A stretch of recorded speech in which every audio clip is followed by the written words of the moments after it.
Per chi non mi conosce mi presento, sono Laura Stabile, facevo il medico ospedaliero in medicina d'urgenza a Trieste, sono stata sindacalista dell'ANAO regionale per diversi anni e poi ho fatto un'esperienza di senato come senatrice nella 18ª legislatura, ero in commissione sanità e seguivo gli argomenti di questo tipo. Allora, l'importanza di questa presentazione Agenas è il fatto che appunto è stato detto che questi sono dati incontrovertibili che saranno alla base, e questo è il punto importante, del futuro riordino del servizio sanitario regionale. Allora, la prima cosa da dire è che in questi dati, non ve ne legherò, ma ci sono diverse incongruenze e veri e propri errori, qualcuno lo vedremo anche. Quindi, come prima e poi, spesso sono dati aggregati per tutta la regione che quindi non evidenziano criticità locali. Se ci sono dubbi o qualcosa che non si capisce, interrompetemi pure, non mi dà fastidio, perché appunto incoraggiamo il dialogo. Allora, sì, dicevo che su dati aggregati ci sono diverse incongruenze, quindi una revisione completa dei dati, alla ricerca appunto di eventuali errori, dovrebbe essere necessaria. In generale, però, da quel che si può capire, sì, scusate, ancora una cosa, oltre alla presentazione Agenas, è uscito a fine marzo un aggiornamento, sempre Agenas, sulle reti tempo-dipendenti, che per alcuni aspetti, vedremo la rete emergenza soprattutto, riprende esattamente i dati che Agenas ha presentato in regione, quindi possiamo approfondire e fare qualche ragionamento in più. La prima cosa, da dalla presentazione Agenas non emerge, come invece è stato detto, un sistema sanitario regionale. Un po' più lontano. Sì? Così va meglio? Un po' più lontano in modo essenziale. Sì, così va meglio? Sì. Dicevo che non emerge un servizio sanitario regionale ancora inequivocabilmente virtuoso. Ci sono criticità importanti, qui vedete un esempio, sono il costo dell'assistenza pro capite, che per il Friuli Venezia Giulia è fra i più alti d'Italia. Questo potrebbe essere anche un bene, però se lo confrontiamo con i punteggi LEA, cioè i livelli essenziali di assistenza che devono essere garantiti, adesso senza andare a leggere tutti i numeri della tabella, ma confrontando per esempio con il vicino Veneto, che è sopra il Friuli Venezia Giulia, vediamo che abbiamo un Veneto che spende, andando alla Presidente, meno di noi, abbiamo punteggi soprattutto per le aree distrettuali ospedaliera che sono decisamente inferiori, quindi in sostanza facciamo da questi numeri emerse e spendiamo di più per fare peggio gli altri. Poi ci sono moltissime criticità, sia descritta in questo della presentazione Agenas, importante quella sui tempi di intervento per i tumori, per la chirurgia oncologica, reinterventi per l'emfisema mamario, fuga dei pazienti perché l'ortopedia e la riabilitazione, quindi cose importanti, non fanno fronte alle necessità. Quindi sicuramente il quadro che emerge è ancora critico. Una cosa che è emersa dopo che abbiamo parlato di queste cose in Consiglio regionale, è uscito qualche giorno prima, ma è un documento corposo, bisogna riuscire a studiarlo, è questa, è l'indagine nazionale, sempre di Agenas, sulle reti tempo-dipendenti. Qui vado veloce, però la descrizione non emerge brillante. Questa è la rete cardiologica, siamo al sest'ultimo posto tra le regioni. Poi, rete ictus, siamo sempre sest'ultimo posto. Quart'ultimo per la rete trauma. E addirittura terz'ultimo per la rete emergenza. Allora, questo, tra l'altro, questa statistica è l'unica che prende in considerazione l'intera rete emergenza, quindi anche l'emergenza territoriale. Quindi io parlo un po' di più dell'emergenza perché un campo che conosco meglio, è trasversale un po' a tutte le specializzazioni ed è un campo in cui opera esclusivamente il sistema pubblico. Allora, qui c'è una criticità, la regione credo che dovrebbe porsi il problema di cosa succede se siamo terzultimi in Italia.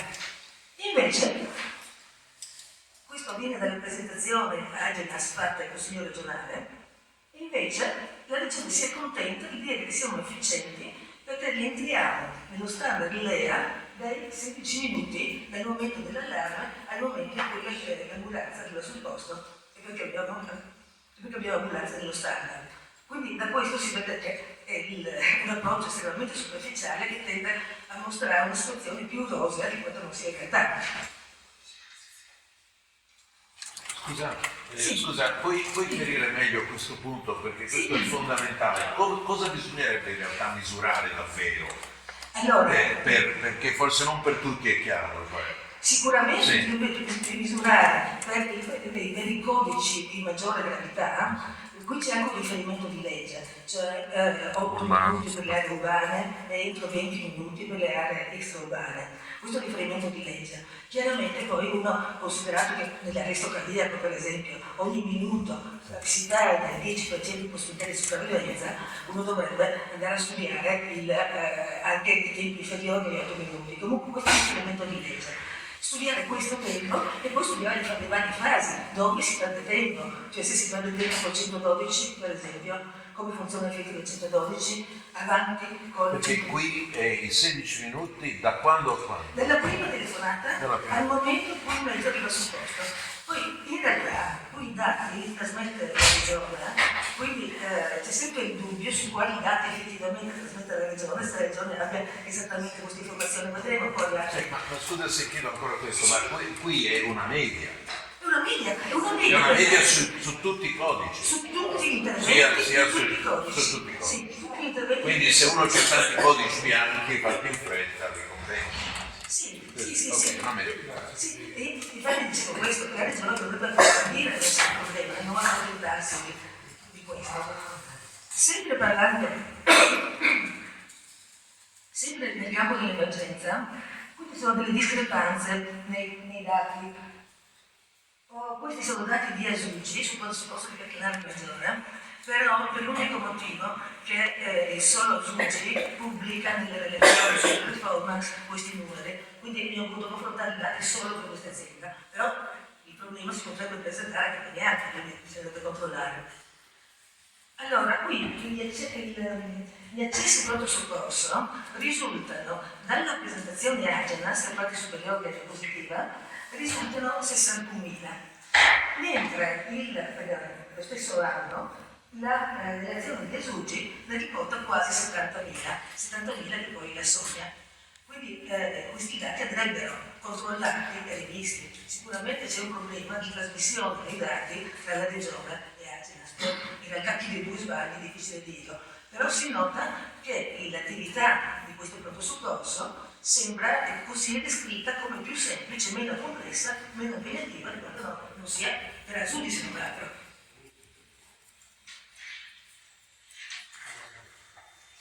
Qui abbiamo i codici colore. Anche qui avete nella prima parte della diapositiva, nella parte superiore, avete la percentuale evidenziata di codici bianchi e verdi, che sono i codici di minore urgenza del pronto soccorso, che risulta del 70% secondo Agenas. Per Asugi invece, se uno fa il conto della relazione, risulta che i codici dei bianchi e verdi sono precisamente in numero minore, la percentuale è attorno al 43%. Discrepanza importante che avevamo chiesto di chiarire. E abbiamo scoperto qual è il motivo di questa cosa guardando la relazione sulla rete emergenza, quella nazionale di Agenas. Allora, Agenas parla di un codice colore triage, del quale nella parte superiore è la tabella del rapporto di Agenas, la parte inferiore è un conto delle percentuali. Se uno fa i conti dal documento di Agenas, il triage di ingresso all'ospedale dà una percentuale di codici bianchi del 46%, quindi in linea con quello che abbiamo visto per Asugi. Mi sentite adesso? Sì. Allora, invece, questa tabella parla di un'altra cosa, però è l'unica in cui c'è il numero totale dei codici bianchi, verdi e rossi gialli. Allora, il conto su quello che loro chiamano triage medico effettivamente mi dà il circa il 70% di codici minori.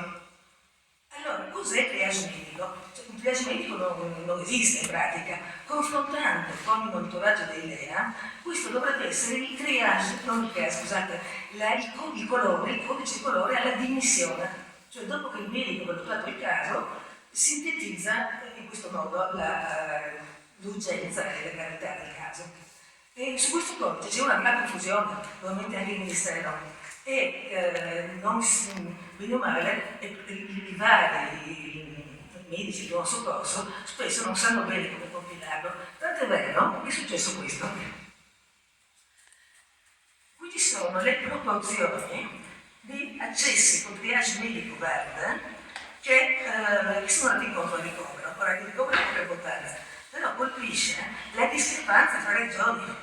Cioè nel 2022 in Friuli Venezia Giulia non avremmo avuto zero ricoveri con triage medico verde. Il Veneto, è vero che sono numeri, siamo più piccoli, ma non siamo tanto più piccoli da avere zero ricoveri con questo codice, quando il Veneto ne ha 27.700. Questo a riprova di cosa? Del fatto che parlando dei codici, del 70% di codici minori che ha detto Agenas potrebbero andare da questa parte, non andare per il soccorso, abbiamo dei dati che sicuramente sono da controllare. La regione dovrebbe controllare quali dati trasmette a livello nazionale, perché la discrepanza è veramente enorme. Di questo zero sono gli unici in Italia e 57.000 la Campania, 27.000 il Veneto, per via 130.000. Quindi rischiamo di basare la programmazione regionale su dati privi di valore, privi di significato. Scusa, questa tabella chi l'ha fornita?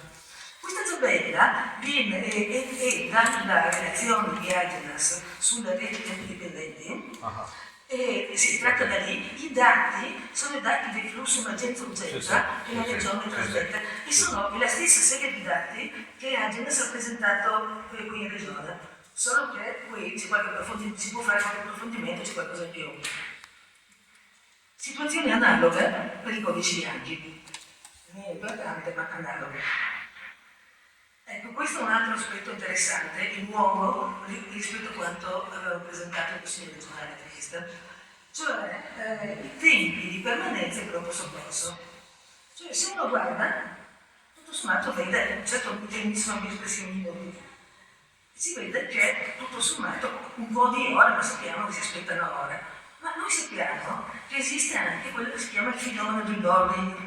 Il boarding è quando, per mancanza di posti letto nel reparto, il paziente resta per giorni, anche settimane, qualche volta forse più di una settimana, e spesso fino alla dimissione, resta nel pronto soccorso ed è un motivo di sovraccarico importante. Allora, se uno va a guardare le note metodologiche, che penso che pochi di quelli che leggono il documento lo vanno a vedere, scopre che questi tempi sono stati calcolati escludendo tutti i casi che permanevano in pronto soccorso più di 48 ore. Questo può essere legittimo, nel senso, se voglio sapere quanto aspetta la gente per cose più piccole prima di un ricovero d'urgenza, posso anche fare questo conto. Però devo dire chiaramente, perché in questo modo tengo nascosto uno dei fenomeni più importanti e più critici che affliggono il pronto soccorso. Sì, la capita dell'esclusione è inferiore a un minuto, ma insomma in Italia è impossibile che uno permanga meno di un minuto, almeno una codifica. Anche la discrepanza è questa sui posti letto, cosa non irrilevante se pensiamo che ci hanno detto che noi abbiamo più posti letto dello standard previsto dalla norma, nazionali, e quindi dovremmo tagliare posti letto per acuti. Allora, però, sempre per Clara Maggiore, perché solo lì abbiamo dato, abbiamo visto che nel 2022 per Agenas avevamo 725 posti letto, mentre le relazioni dell'azienda ne danno 630-635. Quindi anche qui c'è un errore, però non sembra banale, considerato che si continua a suggerire che il pronto soccorso è un'attività impropria e poco complessa, si continua a suggerire che non c'è poi tanto bisogno di vedere in ospedale. Siamo più ricchi di quanto non si dica. Forse anche per il personale è stato un po' così, no? Presentando dati vecchi. Da notare questo, che per la valutazione Agenas in gran parte fa riferimento agli standard nazionali, agli standard previsti per legge. E quindi se uno sta negli standard bene, se esce dagli standard deve adattare, deve correggere. Di solito correggere tagliando, molto più raramente incrementando qualcosa. Questi sono i due pilastri, il decreto 70 del 2015 che fissa gli standard quindi anche il costi letto della rete ospedaliera e il 77 del 2022. Da notare che il 70 del 2015, che prevede 3 posti letto ogni 1000 abitanti, è pre-Covid. Questi sono gli standard, a cui più o meno tutta Italia si è delineata, e sono gli standard che hanno prodotto quello che sappiamo durante il periodo della pandemia, quello che ci ha fatto dire alla fine mai più. Quindi noi siamo entrati nella pandemia con questo. Ora Agenas considera, la regione considera valida, considera buono continuare con questi nostri numeri e sappiamo le carenze che ci sono di costi letti. Vi ricordo che noi continuiamo a mantenere i 3 posti per 1000 abitanti per il momento, però la media europea sono 5.000 abitanti, la Francia ne ha mi pare 5,7, 5,8 e la Germania ha dato 8, poco meno, quindi siamo sicuramente con uno standard basso.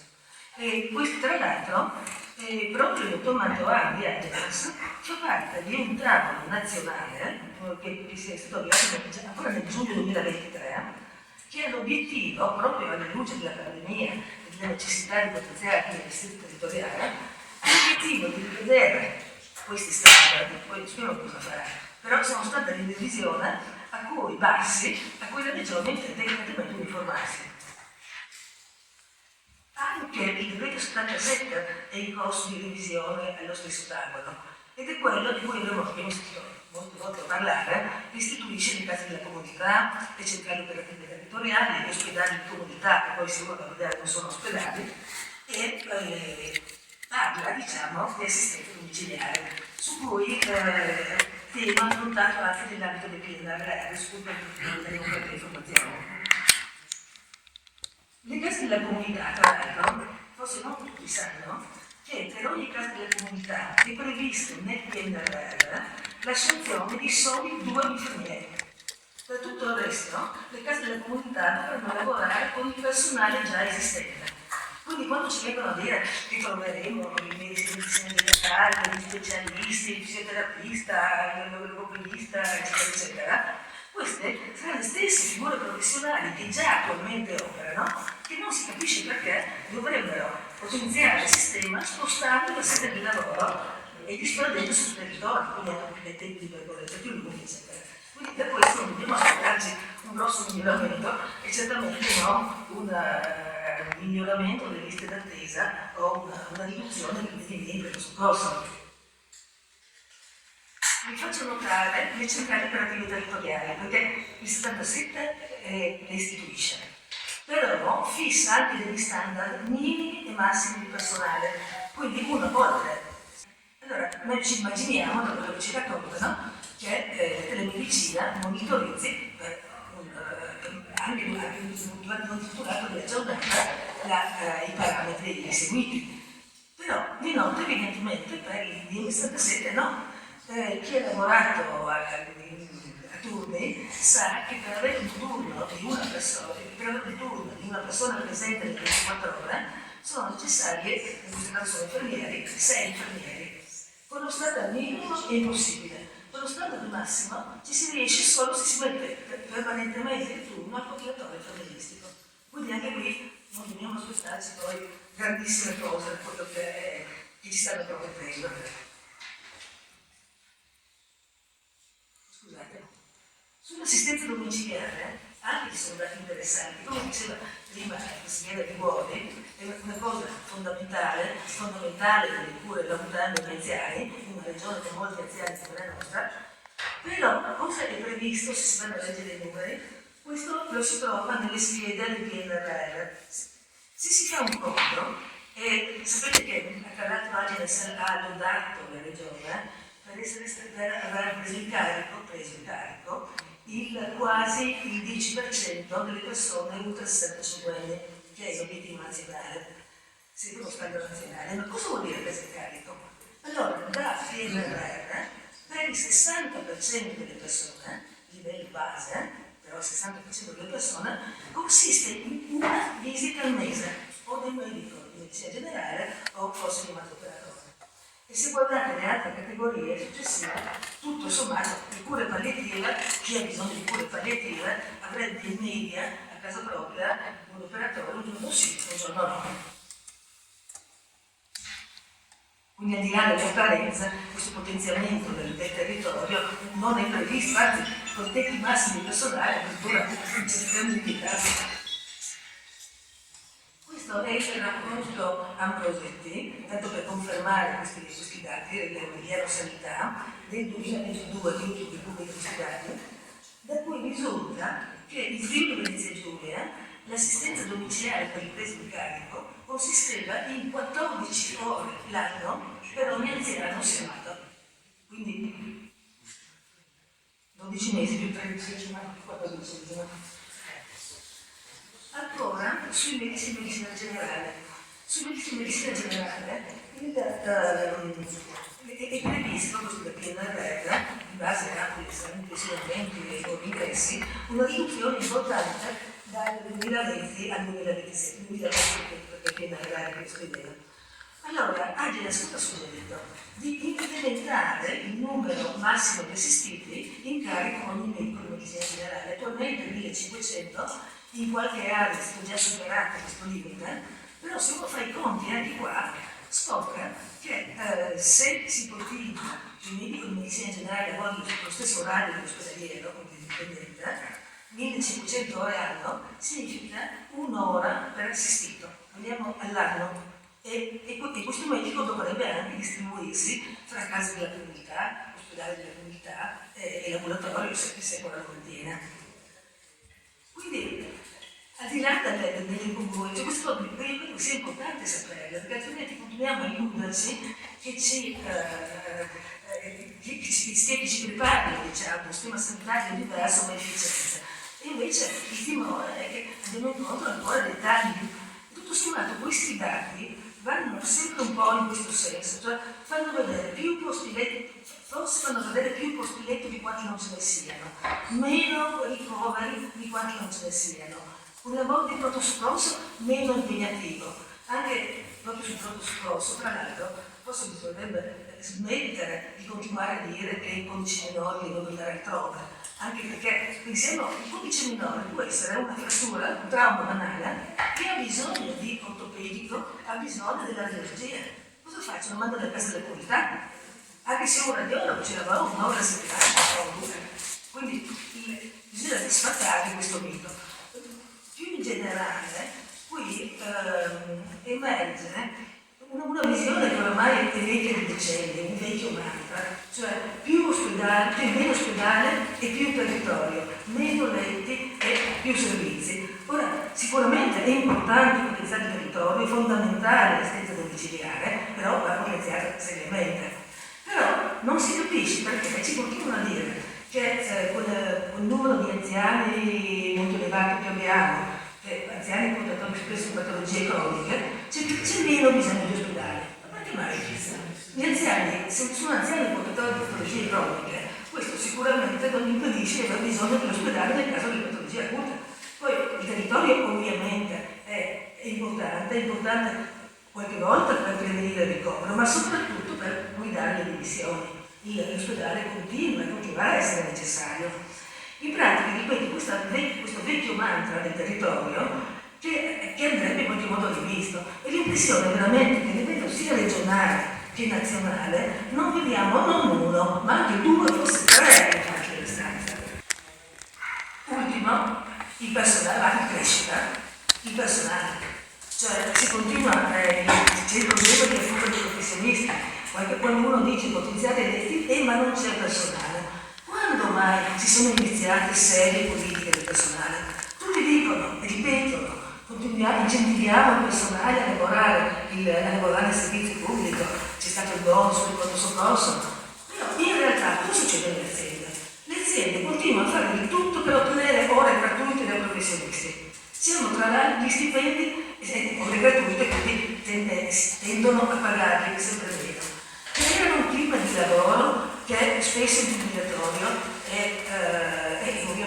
sofferenza facilita la fuga dei professionisti. Quindi non è una cosa che si risolve dall'oggi al domani, però bisogna cominciare, perché c'è una discrepanza importante tra quello che viene detto e quello che viene fatto. Anche la regione stessa da un lato dice di incoraggiare i professionisti, dall'altro non vuole togliere e potrebbe i tetti di spesa. A livello nazionale lo stesso, rimangono i tetti di spesa per il personale, però non bisogna incoraggiarlo. Quindi non ci si prospetta un futuro roseo, bene o male, insomma, l'ospedale non c'è un segno di potenziamento. Per il territorio abbiamo visto che sono stati più di annunci che di progetti reali, quindi è importante che adesso la politica si interessi a questi temi.